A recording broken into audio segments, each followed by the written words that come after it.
अशी कोणती गोष्ट आहे? तर अशी गोष्ट आहे स्वधर्म. स्वधर्म याचा अर्थ की तुमच्या मनाला जास्तीत जास्त समाधान देईल एक, दुसरं जास्तीत जास्त काळ टिकणारं समाधान देईल हे दुसरं, आणि तिसरं जास्तीत जास्त लोकांच्यापर्यंत ते समाधान पोहोचेल हे तिसरं. अशा 3 निकषांच्या वर जर तुम्ही कृती केली तर तुम्ही दान देऊन फसण्याच्या पासून वाचू शकता. आणि दान न दिल्यामुळे, काही कोणालाही न दिल्यामुळे, कोणालाही मदत न केल्यामुळे तुमच्या मनाचा जो कोंडमारा होत असतो, अंतर्मनाचा जो कोंडमारा होत असतो, सत्सद विवेकाचा जो कोंडमारा होत असतो, त्याच्यातून तुम्ही वाचू शकता. म्हणून नीट लक्षात घ्यायला हवं की हा जो पर्याय आहे, तिसरा पर्याय, तो द्वंद्वात्मक विरोध विकासवादामध्ये 2 द्वंद्वातून तिसरं सिंथेसिस म्हणजे नवीन अशा तऱ्हेचं मार्ग किंवा सोल्युशन आपल्याला मिळू शकतं.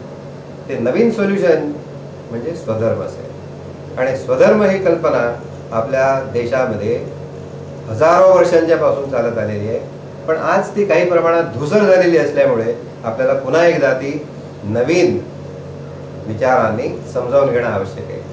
म्हणूनच हे 3 निकष लक्षात जर तुम्ही घेतले की स्वतःला जास्तीत जास्त समाधान देणारी, नंबर 2 जास्तीत जास्त काळ टिकणारी, म्हणजे समाधान तुमचं जास्तीत जास्त काळ टिकणारी, किंबहुना जास्तीत जास्त काळ टिकेल असं समाधान देणारी, आणि असं समाधान देणारे की जे तुम्ही हजारो लाखो लोकांच्या मध्ये वाटू शकता, अशा तऱ्हेची कृती आपल्याला करायची आहे.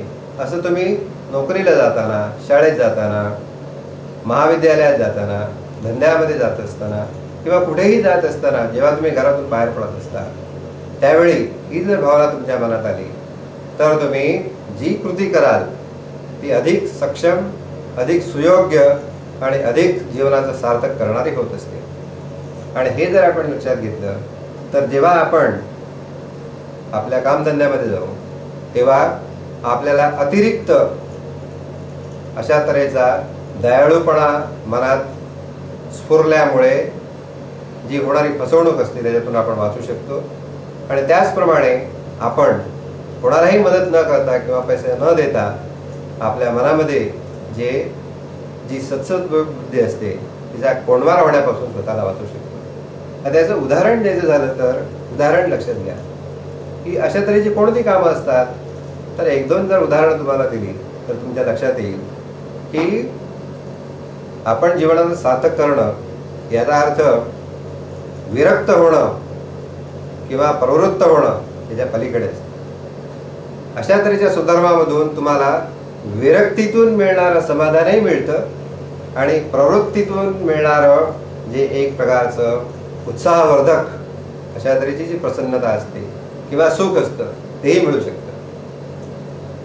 याचं एक उदाहरण मला सांगावं असं वाटतं की भारताचे जे राष्ट्रपती आहेत APJ कलाम, त्यांना एकदा विचारलेलं होतं की तुमच्या जीवनात अत्यंत आनंद देणाऱ्या अशा गोष्टी कोणत्या. तर त्यात त्यांनी ज्या इतर 3 गोष्टी सांगितल्या त्याचाही तुम्ही विचार करू शकता कुठे ते वाचून. परंतु एक महत्त्वाची गोष्ट इथे उदाहरणादाखल देता येईल ती अशी की त्यांनी पोलिओच्या रुग्णांच्यासाठी, जी लहान लहान मुलं असतात पोलिओ झालेली, त्यांच्यासाठी जे क्रचेस असतात तर त्याचं वजन जे होतं ते भरपूर वजन होतं आणि त्यामुळे त्यांना चालताना त्रास होत असे. तर त्यांच्या मित्रानं जेव्हा त्यांना सांगितलं की याच्यासाठी काय करता आला तर पहा, आणि त्यांनी जेव्हा त्या संदर्भामध्ये शोध लावून अत्यंत हलक्या अशा तऱ्हेच्या त्या कुबड्या किंवा क्रचेस तयार केल्या आणि ती मुलं त्याच्यावर चालायला लागली. अगदी म्हणजे असं सांगतात की ते 3 किलो जे वजन होतं त्याचं 300 ग्रॅम झालं. आणि ते 300 ग्रॅम घेऊन तो जो धातू होता त्याचा शोध लावून त्यांनी त्याप्रमाणे ते करून दिल्यानंतर ती मुलं चालत असताना त्या आईबापांच्या चेहऱ्यावर जे समाधान दिसलं, त्या समाधानातून आणि त्या मुलांच्या त्या सुखातून त्यांना जे समाधान झालं, त्यांना जो आनंद झाला, तो त्यांच्या जीवनातला अत्यंत उत्कट असा आनंद होता, चिरकाळ टिकणारा आनंद होता आणि हजारो मुलांना आणि त्यांच्या पालकांना आनंद देणारा अशा तऱ्हेचा तो आनंद होता. आणि या ठिकाणी तुमच्या लक्षात येईल की APJ कलाम यांनी जर काय केले असेल तर खरोखर तंतोतंत नकळत किंवा कळत, कळत किंवा नकळत स्वतःच्या धर्माचं म्हणजे स्वधर्माचं, इथे धर्म याचा अर्थ रिलिजन नव्हे, धर्म याचा अर्थ पंथ नव्हे, तर धर्म याचा अर्थ तुमच्या अंतःकरणातली सतत विवेक बुद्धी, तिचा त्याने जो अत्युत्कट आणि अत्यंत सुयोग्य असा आविष्कार केला, तर ते स्वधर्माचं एक उत्तम असं उदाहरण आहे. तसंच उदाहरण तुम्हाला आता इतर अनेक लोकांनी जी कामं केलेली आहेत त्यांच्या संदर्भात सुद्धा सापडू शकेल, तुमच्या शेजारी पाजारी सुद्धा सापडू शकेल. ते तुम्ही जर लक्षात घेतलं तर तुमच्या मनाची भूमिका ही भक्कम झाली असं समजायला हरकत नाही.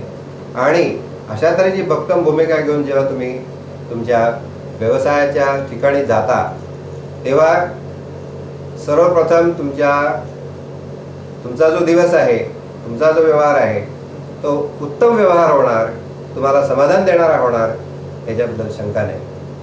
याच्याबद्दल अधिक जाणून घेऊया पुढच्या टप्प्यात. आपण पाहिलं की स्वधर्म हा आपल्या जीवनाचं कसं सार्थक करू शकतो. आता आणखी एक छोटीशी प्रॅक्टिकल गोष्ट तुम्हाला सांगतो.